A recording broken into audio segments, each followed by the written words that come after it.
take it back for a moment. And the reason why I want to take it back is because I deal with a lot of kids and a lot of parents who have children who suffer from attention hyperactive disorder.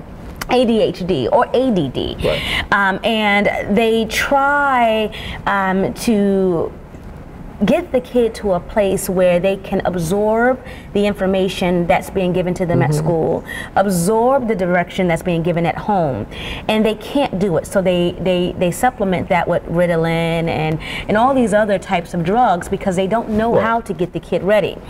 From your perspective and what you see when these kids come off the bus and when they're in the classes, what are some of the things that you think can be done at home prior to the kids getting to school that parents can do to kind of help them with that debriefing or to help them with that ADHD or that ADD?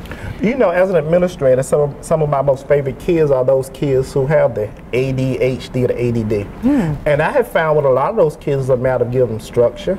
And when I say structure, that does not mean make them sit there and read a book. You know, give them stuff to keep them engaged, keep them active. So you said earlier that it cannot be a dull moment. Right. So when you're keeping them engaged and you're keeping them active, their attention is there. Right. And you don't have that. You don't have that ADHD problem. Bad. Or you know, short spurts of instruction, then they move to where they're creating things, where they're thinking, where they're socializing. Because a big ADHD kids most time are social butterflies. Really? And in school now we believe in cooperative learning, where kids are learning from each other, working in groups, and that really fosters into the the real world because as a worker, we have to communicate with others, and that's what we want kids to do. And that interpersonal interaction sometimes help those kids with ADHD because they're communicating with others, they're interacting with other people, they're just not sitting there bored. Right. So socially, and you mentioned that most of the kids who have ADHD are social butterflies, and they're busy and they're getting around.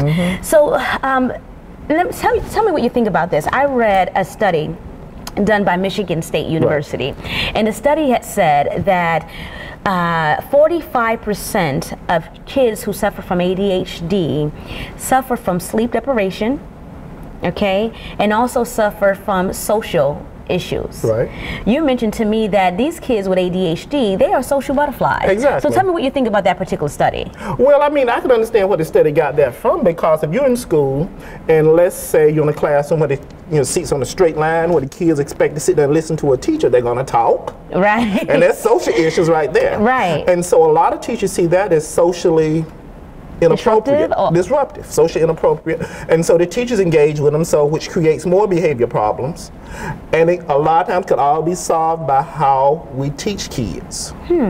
So you mean to tell me, and if I'm getting this correctly, if I'm a teacher and I have this kid who's just making outbursts, he's just got his little thing going on, he's socially around, and I react to his behavior in a way that may not necessarily be conducive to what I want him to be doing. So that in their exchange between both parties, you think that's an issue? Yes, it can be? Yes, it can be an issue. You know, I was a teacher for a long time at some of the most struggling schools in the area. And I found those kids, I would have extra jobs for them to do. They would become my assistant. They would become the group leaders. I just kept them busy. So I like your idea. Keep them busy. And keep them thinking. And when I talk to parents, I've met with parents and talked to parents and tried to help them with their kids.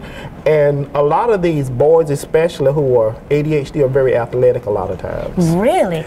So we're talking about super kids here. Yes. We're talking about super kids. Look at Michael Phelps. He was ADHD, they said. Look at him now. So breakfast is essential for children suffering from ADD or ADHD, and I'll tell you why. Breakfast gets the mind started on its daily journey. Foods such as oatmeal, wheat tina, cream of wheat, foods that are high in fiber, perhaps a small bowl of fruit. Very nutritious and helps the body calm its mind and gets it ready for the rest of the day. So do you think maybe we have a new type of kid? So instead of us labeling, the study also said that about 1 million American kids are diagnosed with ADHD annually. Now that was a study from 2010 to 2011. So we're now a year ahead, right? Which of course we can only imagine that's probably more because diagnoses are always going. With that being said, do you think that A, we're either misdiagnosing our kids and we don't understand what's needed, or B, we're diagnosing them right, but we just need a different method? Probably more towards A. A. Because when you look at really bright people, or when you look at people who really made a difference in the world, a lot of them probably ADHD didn't fit the social norm. Right. What was the comedian guy who was actually dyslexic at one time?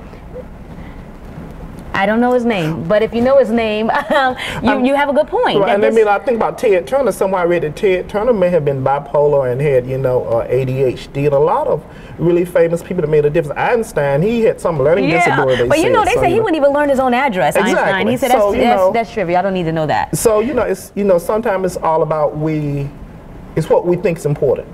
How we want kids to be, and and they say we have more kids now with ADHD. I'm not so sure we do, because back when I was in school a few decades ago, me too. As long as you sat there and didn't bother anybody else, you were okay.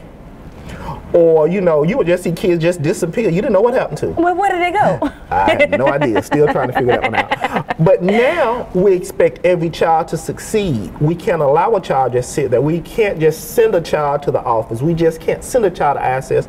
Our goal now is all kids achieve 100% mastery, which meaning all of us successful. But I love that idea, because everybody gets a chance to be successful. And then not only just that, you and I had talked off camera about the world changing. Just that idea alone proves that we are responding to the world changing.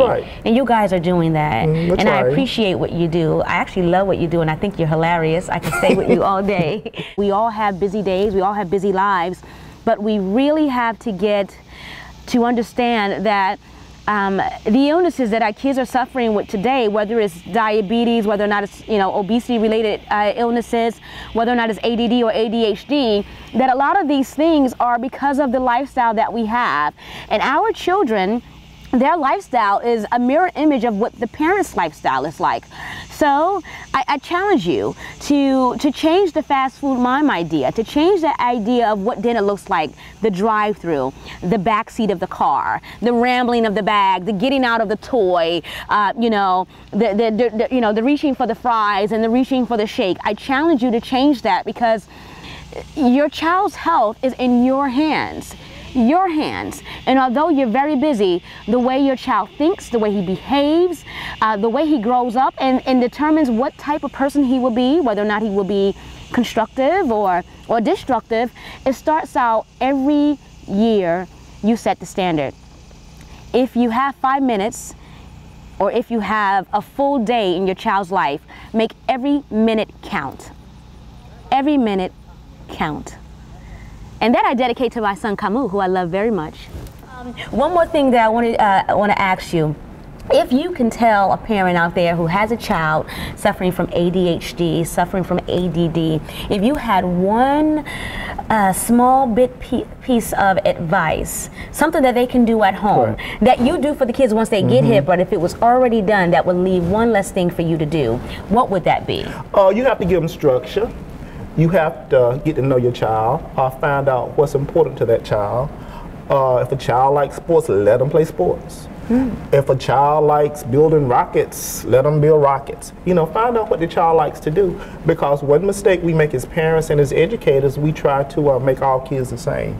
And all kids are not the same. The world is not the same. The world is, everybody's an individual. Everybody's different. And that's what makes the world great. Everything's different. That's what makes you great, because you know that. You know that. We're sending a message out there to all parents. Foster the uniqueness of your child. Right. That's what you just said. Find out what it is that they love doing. Let them do it. Take some time out to learn about your child. And I know we're all busy. I know we have things that we need to do. We all have to work. But if we can just take a few seconds to just say, who are you? This is my child, but who are you? What do you like to do? What do you want to do? And then we take that time and help foster it. We may have kids who, once they come to you, you can get them into the curriculum that will prepare them for success when it's time for them to leave your building. We may have another Bill Gates. Oh, another Bill Gates. Or Steve Jobs. Einstein, Steve Jobs. We need another Einstein. We do. We had a Steve Jobs, but we need another Einstein, and I think it's going to come from you. I hope so. Yeah. I hope so. Well, thank you so much for being with us. And as always, be empowered, be inspired, and be well. Take care. have a secret. Don't tell anyone. So if you are a mom or a dad and you have a child suffering from ADD or ADHD, the secret is supplementation. Supplements that help calm the brain, calm the mind from its overactivity. That secret is omega-3, 6, and 9. There's a company out there called ODOS, O-D-O-S, and they have an omega-3, 6, 9 supplement for children, especially children suffering from ADD or ADHD. Add that to their diet along with organizing things, making things regular and detailed for the child, physical activity for the kid, and a healthy diet. That is a secret. That is a secret. Omega-3, 6, and 9 actually helps with overactive minds. Until next time, this is Karema McGhee. Be empowered, be inspired, and be well. Take care.